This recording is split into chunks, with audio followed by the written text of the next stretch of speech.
గత 2 నెలల కింద రాష్ట్రంలో నూతనంగా ఏర్పాటైనటువంటి కూటమి ప్రభుత్వం వచ్చి రాగానే ప్రజల యొక్క సంక్షేమాన్ని కాపాడకుండా వచ్చి రాగానే ఈ రాష్ట్ర అభివృద్ధికి ప్రణాళిక రచించకుండా మీ యొక్క ప్రభుత్వం యొక్క పథకాలను కానీ సంక్షేమాన్ని క్షేత్రస్థాయికి మారుమూల గ్రామానికి కూడా తీసుకెళ్ళినటువంటి స్కీమ్ వర్కర్స్ కాంట్రాక్ట్ అవుట్సోర్సింగ్ ఉద్యోగాలను తొలగించడమే ధ్యేయంగా పనిచేస్తూ ఉంది. దీన్ని సిఐడిగా మేము ఖండిస్తూ ఉన్నాం.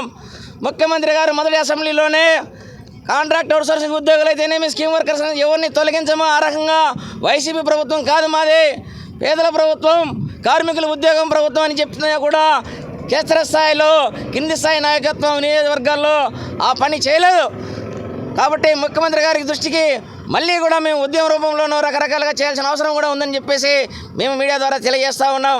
అన్నమయ్య జిల్లా అభివృద్ధి అంటే అంగన్వాడీలను తొలగించడం కాదు. అన్నమయ్య జిల్లా అభివృద్ధి అంటే సంఘమతులను తొలగించి పరిష్కారం చేయడం కాదు. మీరు 20 లక్షల ఉద్యోగాలు ఇస్తామన్నారు, తొలగించేసి మీ వాళ్ళని పెట్టుకుంటే కొత్త ఉద్యోగాలు ఇచ్చినట్టు కాదు. ఈ అన్నమయ్య జిల్లాకు వ్యవసాయ పారిశ్రామికంగా మీరు అభివృద్ధి చేయాల్సిన అవసరం ఉంది. ఒక కొత్త పరిశ్రమ కానీ నిరుద్యోగాన్ని తగ్గించండి తప్ప ఉన్న ఉద్యోగాలను తీసేసి వారి కడుపు కొట్టి రోడ్డు పాలు చేయడం అనేది అప్రజాస్వామికం అని చెప్పేసి మేము సీటుగా చెప్పదలుచుకున్నాం. చిన్న మండలంలో అయితేనేమి, గాలివీడులు అయితేనేమి, కలకడాలు అయితేనేమి, అంగన్వాడీలను, ఆశాలను, యానిమేటర్లు అందరినీ కూడా ఈ జిల్లాలో దాదాపు 25 మంది పైచులకు హ్యాండ్మేడ్స్ అంగన్వాడీలను వేధిస్తూ ఉన్నారు. గత్యంతరం లేక, ఎదిరించలేక, ఎవరికి చెప్పుకోలేక విషద్రావణం తాగి చనిపోతూ ఉంటే ఇది మీకు సిగ్గుగా అనిపించలేదా అని చెప్పేసి నేను చేయడుగా హెచ్చరిస్తూ ఉన్నా. అన్నమయ్య జిల్లా కేంద్రం రాయచోటు అయింది కానీ అభివృద్ధి జరగలేదు. అన్నమయ్య జిల్లా రాయచోటుకి మంత్రి పదవి వచ్చింది, ఆగడాలు కొనసాగుతూ ఉన్నాయి. కాబట్టి అధికార యంత్రాంగానికి పాలవర్గాలకు చేయడుగా మేము ఒకటే హెచ్చరిస్తూ ఉన్నాం.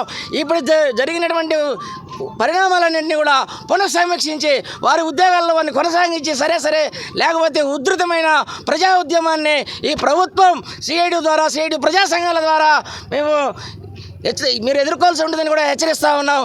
అదే సందర్భంలో ఈ రాజకీయ వేదికలు జిల్లా కలెక్టర్ గారు కూడా జోక్యం చేసుకొని ఉన్న అధికార యంత్రాంగం కూడా ఐసీడీ స్పీడీ గారు అయితేనేమి, డాక్రా వాళ్ళు అయితేనేమి, వీళ్ళంతా కూడా జోక్యం చేసుకుని ఈ యొక్క అధికార వేధింపులు దాడులన్నీ కూడా నివారించాలి, వాళ్ళను ఆదుకోవాలి, కొత్త ఉద్యోగాలకు పైన మీరు దృష్టి పెట్టాలి, ఉన్నవారితోనే సంక్షేమ పథకాన్ని అమలు చేయాలని చెప్పేసి కూడా ఈ సందర్భంగా తెలియజేస్తున్నాను.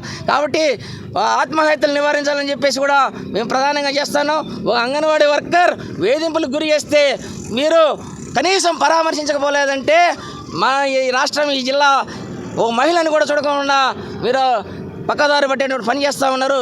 ఇప్పటికైనా కూడా అధికారులు కానీ, పాలకులు కానీ చిన్న ఉద్యోగులపైన కక్ష సాధింపులు చేపట్టకుండా అభివృద్ధి పైన దృష్టి పెట్టాలని చెప్పేసి మేము తెలియజేస్తూ ఉన్నాం.